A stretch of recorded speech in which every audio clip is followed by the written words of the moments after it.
Supreme Commander Vox of the Galactic Confederation stared at the holographic display with growing unease.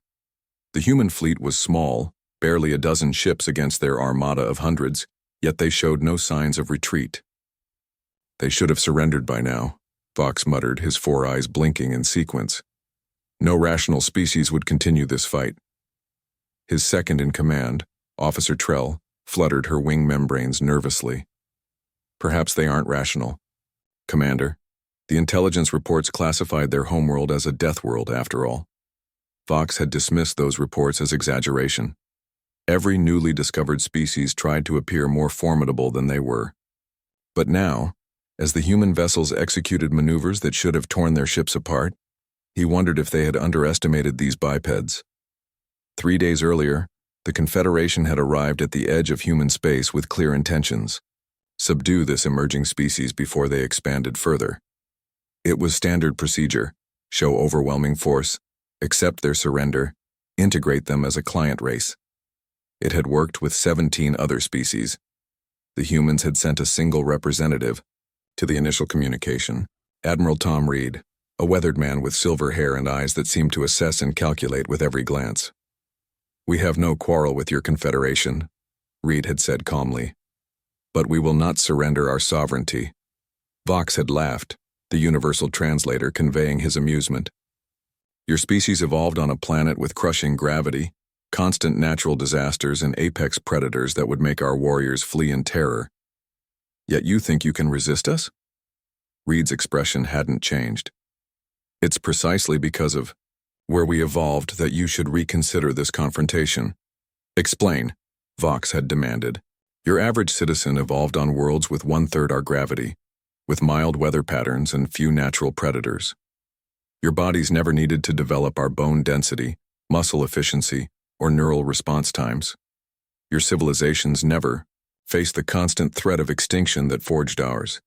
Vox had dismissed this as pre-surrender posturing. Now, as alarms blared across his command ship, he realized his mistake. "They've breached our third defense perimeter," Trell reported, her voice tight. "They're using our own formations against us." Vox watched as the human vessels split into smaller groups, drawing Confederation ships into pursuit before doubling back to trap them. It was a hunting technique, he realized. Predators separating prey from the herd. "Status report on their boarding parties," he demanded. "They've taken 4 of our capital ships," came the response. "Our troops report that the humans moved too quickly, hit too hard. The gravity on our ships doesn't slow them down. They're adapted to much stronger forces." Another officer spoke up. "Commander, we've intercepted communications from the human vessels.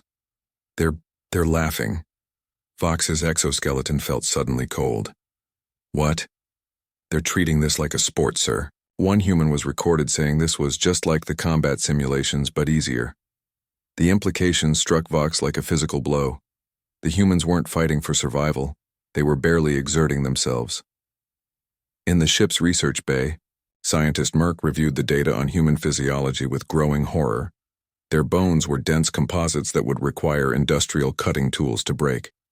Their muscles could generate force that would tear apart Confederation exoskeletons.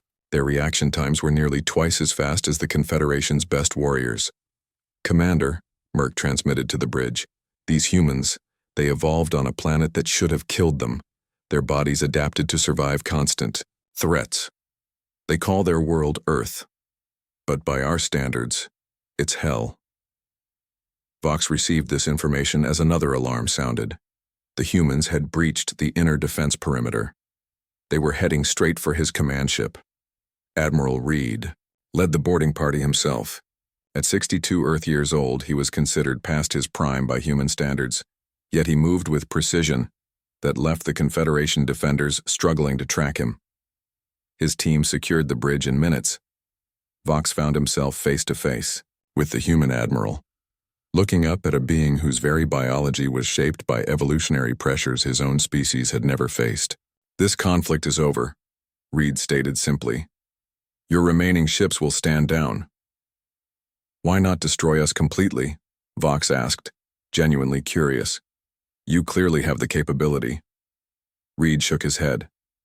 "That was never our intention. We only fight when necessary, and we prefer to end conflicts quickly. But you enjoy it, Vox said, remembering the intercepted communications. Your people were laughing during combat. A nervous reaction, Reed explained. Humans use humor to cope with stress. We don't want war. We've had enough of that on our own world. Vox finally understood. The humans weren't just physically adapted to survive on a death world. They were psychologically conditioned to face existential threats and still maintain their humanity. On our world, Reed continued, different. Human nations fought each other for millennia before uniting. We had to learn diplomacy the hard way. We'd prefer to join your confederation as equals, not subjects. The peace agreement was signed within a standard week.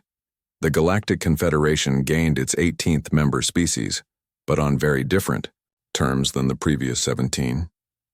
In the years that followed, human diplomatic missions spread throughout Confederation space, while Confederation scientists cautiously began visiting Earth. The first cultural exchange officer, a soft-bodied Meridian named Plex, summarized the experience in her report. To understand humans, one must understand that they carry their death world with them everywhere they go, not just in their biology but in their thinking. They prepare for the worst while hoping for the best. They build to last. They fight like cornered predators even when they have the upper hand. But most importantly, they remember every existential threat they've ever faced, from predators to plagues to their own wars, and they are determined never to be that vulnerable again. That is why fighting Deathworlders always ends in disaster. They have already faced disaster countless times and survived. Commander Vox, now the Confederation's ambassador to Earth, kept that report on permanent display in his office, a reminder that the most valuable lessons often come from defeat.